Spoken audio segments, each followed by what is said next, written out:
As a man thinketh, so is he. Controlling your thoughts will save your life. Not controlling your thoughts will ruin your life. You have a choice which thoughts you allow to permeate your consciousness. Because you must remember, 95% of your life is based on your unconscious thoughts. And the ones that invade your subconscious are the ones you accept and allow to breathe in your consciousness. Today, we'll discuss how controlling your thoughts will save your life. But first, let me welcome you to the show properly.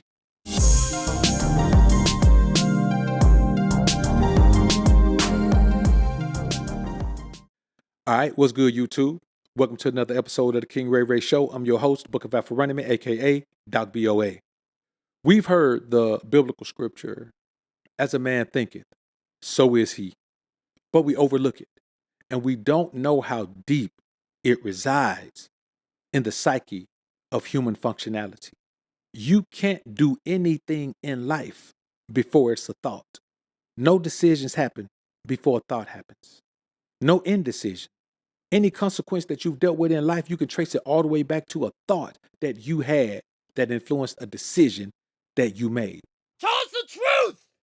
I tell you men all the time, any problem you have in life, keep tracing back till you get to a decision you made.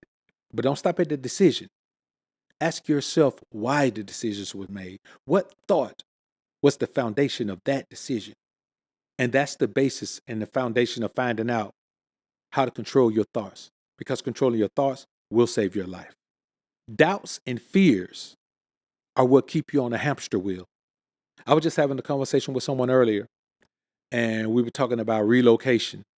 And one of the things that keeps people from moving are simple things like, say you have a kid, you don't want them to change schools, or, maybe you got to drive a little bit further to get to work, or, maybe your favorite, your hairstylist is too far away now, so you got to find something else. All of those are minuscule things, and they're based on doubts and fears. Those are things that you're searching for to keep from making the bold move, the bold decision. And they'll keep you on the hamster wheel. You'll wake up and 10 years later, you're doing the same thing. You wake up and 15 years later, you're doing the same thing, getting the same results, which means you have now accepted that you are insane. What is insanity? Doing the same actions over and over, expecting a different result. So now you're complaining about the life that you decided to stay in because of your doubts and fears. See, here's what you got to think about. People always seek out positive motivational content, right? But here's the thing. Positive thinking and manipulative motivation are not real thoughts.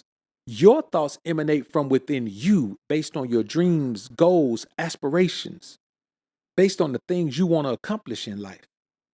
So if you're looking outside of you looking for motivation, you have to ask yourself, why can't I motivate myself? Why does my motivation have to come from somebody's post? Why does my motivation have to come from, someone's willingness to share a thought that maybe that is not even their thought? These thoughts just trickle down. The original thought comes from one person, and everyone else just embraces it as a motivational tactic. The only person who's motivated by that thought is the person that created that thought. Everyone else is just a feel-good time. That's why you need another one every day. If a thought truly provoked you to action, you wouldn't need to keep consuming that shit every day. You wouldn't need to keep consuming that content every day. See, this is what we have to understand. When you limit your possibilities based on your doubts and fears, you're essentially ignoring your potential. You're saying, I just can't do it. I just can't do it. I don't care what potential I got. I'm afraid to reach my full potential. I'm afraid to work as hard as I know I can. I'm afraid to be as dedicated as I know I can. I'm afraid to take the chance to be where I want to be with who I want to be with, to be in the environment that's conducive to my success and joy, because I'm afraid to lose this little thing that I have over here. Or I'm afraid to, sometimes you're afraid to lose something you don't even have. This is what happens when you don't control your thoughts. It's easy to accept a negative thought because you know what a negative thought allows you to do? Stay right where you are. What's familiar? Do what's familiar. Be around familiar people. deal with familiar circumstances. The hardest thing for the average person to do is step out on faith. That's why when people, when people could talking about, man, I want to thank God for, being able to pay my bills. Man, you went to work 40 hours. You should be able to pay your bills. You pay your bill because you went to work. Find me the person that don't do them sit at home all day and don't do them watch TV and they bills paid. Now that person, I want to hear that person tell me, thank God, man, that I'm able to pay my bills. If that's not you, then what are we talking about? The easiest thing for anyone to do is just accept what you already have because you know it. It don't even matter if it's bad. People stay in situations that are toxic because they know it. Because for most people, being with someone, no matter how toxic it is better than the uncertainty of being alone. Stepping into a new realm is something that only the bold do. Those who keep those doubts out of their minds, those who keep those fears out of their minds, those who are not worried about the outcome. You know why? Because they put in the proper amount of work. They put in the proper amount of dedication. They put in the proper amount of time. They put in the proper amount of focus. They did away with the proper amount of negative naysayers and negative energy around them and surrounding them to keep them from focusing on the things that they need to focus on in order to accomplish the things that they're seeking to accomplish. That's about 95% of the people in the world. Which means if you're not a part of that 5%, you're stuck on a hamster wheel too. See, mind over matter is a real thing. We can say what we want to say, but mind over matter is a real thing. So what they don't believe in you? They don't even know you. So what they don't think is possible? They've never done anything. So what they think you're crazy for leaving a situation you're not happy in? They're used to being unhappy. Why do you think they party all the time? Why do you think they get drunk every weekend? Why do you think they're using these substances all the time? People who are used to being unhappy think it's normal. Well, I don't surround myself with those people. I'd rather not. I'd rather them keep their unhappiness over there somewhere. Me, I want to be around people who are achieving things. If when you are achieving things, you are receiving things. Achieving and receiving leads to more thorough believing. So those who don't believe, come on, bruh. You got to remember, self-belief is only reflected in definitive actions. People can talk about self-confidence all they want to. You can talk about how much you believe in yourself, but what actions are you committed to? What risk are you willing to take? Sensible risk now, not all risk, but what sensible risk are you taking? Self-belief is all the motivation you need. If you don't believe in yourself, you need outward motivation. If you believe in yourself, I'm not talking about what people say you are. I'm talking about you know yourself. You believe in the self that you are because you embrace the gifts that God has given you and you embrace the wisdom, understanding, knowledge that he has given you in order to take those gifts out and wield them as a weapon against poverty, wield them as a weapon against, contentment, wield them as a weapon against negative naysayers, wield them as a weapon against failure. You got to understand, there are three things that I want you to stop doing in order to start controlling your thoughts. And in essence, saving your life, reaching your goals, achieving, receiving, believing the things you think you deserve. The first thing is stop reacting to stress. Stress is there. Stress is really just a figment of your imagination. Stress is you looking at a situation and expecting the worst to happen. That's all stress is. That's all stress is. No matter what situation you're looking at, stress is just you looking at a circumstance and expecting the worst, believing that the worst is right around the corner. That's stress. So even if it's a positive decision, you believe if you make it, it's going to be bad. If it's a negative decision, you believe if you make it, it's going to be worse. So stop reacting to stress. React to self-belief. React to the possibility of overcoming. The second thing I want you to stop doing, stop obeying fear. Fear tells you, don't do that. That's risky. Don't do it. Ain't nobody else been able to do that.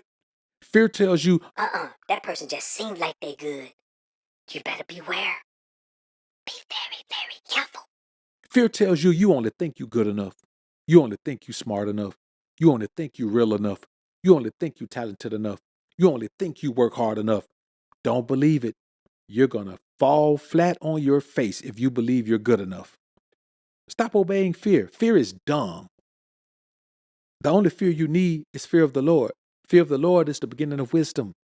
If you fear the Lord, you have laid the foundation of wisdom. And the wisdom is in the word of the Most High. Honor that word, and you'll have no fear. There's nothing to fear. Fear will keep you from accepting the greatest deal you ever had in your life. And not because you think you deserve a better deal, because you think it can't be true. This can't be right. Somebody hacking me. This ain't right. I don't deserve this. Stop obeying fear. And the third thing I want you to start doing is stop surrendering to doubt. How you gonna know yourself? How you gonna know your work ethic? How you gonna know your talent? How you gonna know your relationship with God and then turn around and surrender to doubt? I'm talking about just you don't even have a reason to doubt yourself. Why are you surrendering to doubt? Why are you surrendering to doubt? When you already know when a thing coming from the Lord, no sorrow cometh therewith. So no matter how good something is, you functioning in doubt. Doubt says don't believe it. Doubt says not you. Doubt says someone else deserves this.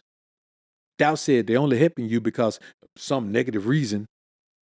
Stop surrendering to doubt. Because I want you to remember one thing. Negative and positive thoughts have one thing in common. They're not facts. They're just options. And it's your choice to choose which one of these options is going to be the foundation of your outlook on life. The negative thoughts or the positive thoughts. It's within your control. So you don't have anyone to blame because of your negative thought. Well, I grew up like this. How old are you right now? Oh, 30? No one cares how you grew up. Well, man, my parents wasn't together and blah. Okay, how old are you now? Oh, you 32? No one cares about your parents and how you grew up.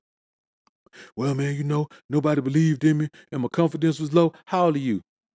35? Why ain't your confidence high? No one cares about why your confidence is faltering? No one cares because you should have understood by now that you have to master your thoughts. Controlling your thoughts save your life. And I'll give you one more before we get out of here. You have free will to choose whether you're going to be positive or negative. It's up to you. You have that choice. No one can take it from you. No one can tell you that you need to do something else or be something else. You have the choice to wake up every day and either be positive or be negative. You have the choice to listen to that foul, crazy music that puts you in a bad mood. Or you have the choice of listening to some great, something spiritually uplifting. I recommend a couple of songs for you to listen to early every day when you start your day. I'll leave the links in the comments or in the description, rather. Maybe in both. But y'all need to know that you have to control your thoughts. Because you're not controlling your thoughts, you're going to be an unfair person who puts the unfair burden on other people to make you feel good about yourself. I wish I would waste my time trying to make somebody feel good about themselves. If you ain't my child, and I'm talking about minor child, if you grown, you on your own. But if you're not my minor child, like my kid, I wouldn't waste a penny of my time trying to make you feel good about yourself. Did I make you feel bad about yourself? No. So go find the foundation of that. Now, if you want me to help you, you can book a consultation and I'll help you get there. But otherwise, I wouldn't dare because you have the free will to choose which option would be the foundation of your belief system, not in the world, but in yourself. Negative and positive thoughts are not really thoughts. They're just options. In the battle for your success or failure in life. All right, man. If you got anything from this content, y'all know what to do, man. Go ahead and hit that subscribe button, hit that like button on your way out, man. You know what I'm saying? I mean, I appreciate y'all coming in, man. Y'all leave me some comments down there, man. I'm gonna be honest with you. My guys on this channel, man, y'all leave the most phenomenal comments on this platform, man. I'm talking about it's always uplifting, always spiritually astute, and I appreciate y'all, man. So listen, I'm gonna catch y'all on the next one, all right? Peace.